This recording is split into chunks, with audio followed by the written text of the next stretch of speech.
পশ্চিমবঙ্গের এক প্রত্যন্ত গ্রাম, নাম কালীগঞ্জ।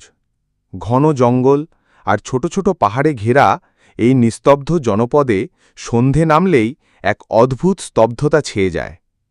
কুকুর ডাকে না, পাখি ডাক দেয় না, শুধু হঠাৎ হঠাৎ জঙ্গলের গা ছমছমে পাতায় বাতাসের সরসরানি। এ গ্রামের মানুষদের মুখে মুখে একটি গল্প। রাতের বেলা জঙ্গলের গভীরে একটি প্রাচীন শিবমন্দিরের কাছে অদ্ভুত আলোর ঝলকানি দেখা যায়।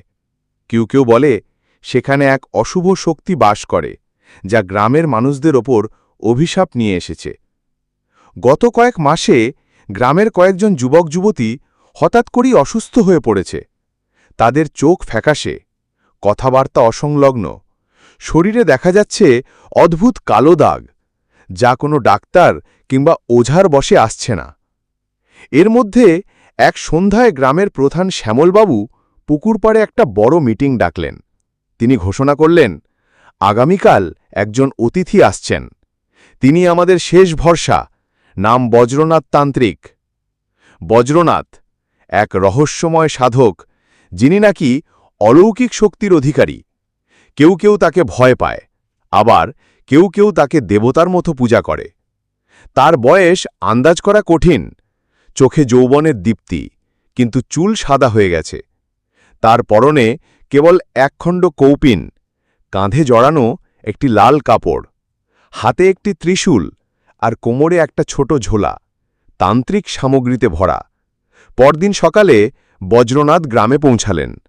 তার আগমনে গ্রামের মানুষ ছুটে এলো।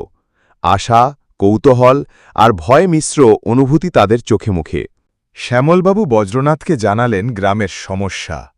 মহারাজ, কিছু একটা অশুভ শক্তি জঙ্গলে ঘোরাফেরা করছে, আমরা আতঙ্কে দিন কাটাচ্ছি।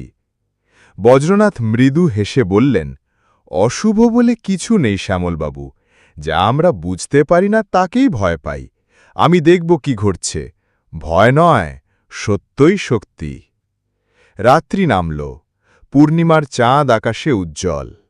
বজ্রনাথ শিব মন্দিরের গুহায় প্রবেশ করলেন, সঙ্গে কয়েকজন সাহসী যুবক। তিনি বললেন, তোমরা দূরে থাকো, আজকের রাত্রি খুব গুরুত্বপূর্ণ।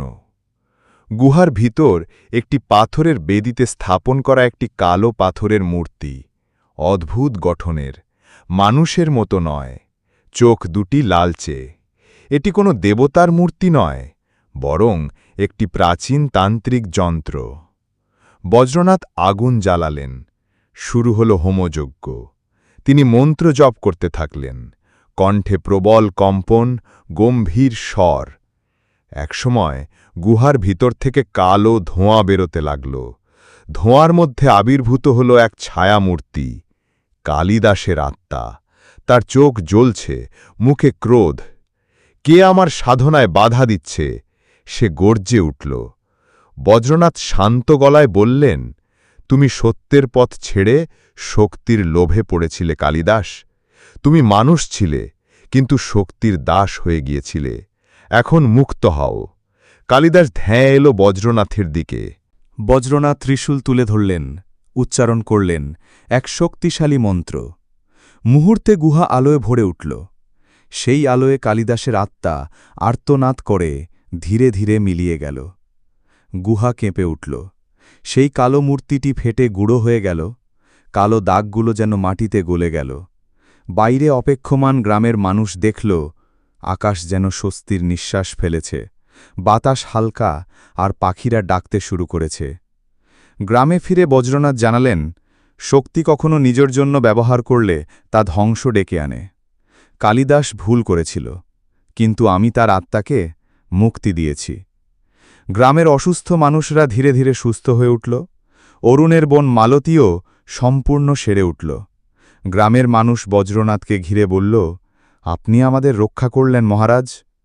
শ্যামলবাবু অবাক হয়ে জিজ্ঞেস করলেন, আপনার এই শক্তি আসে কোথা থেকে? বজ্রনাথ মৃদু হেসে বললেন, যেখান থেকে আসে ভয়, সেখান থেকেই আসে শক্তি, কিন্তু একমাত্র ত্যাগই সেই শক্তিকে শুদ্ধ করে। আমি কোনো ঈশ্বর নই শ্যামলবাবু, শুধু একজন পথিক যে অন্ধকারের ভিতর আলো খোঁজে। পরদিন সকালে বজ্রনাথ নিঃশব্দে গ্রাম ছেড়ে বেরিয়ে পড়েন, কেউ দেখতে পায় না, কেউ লক্ষ্য করে না।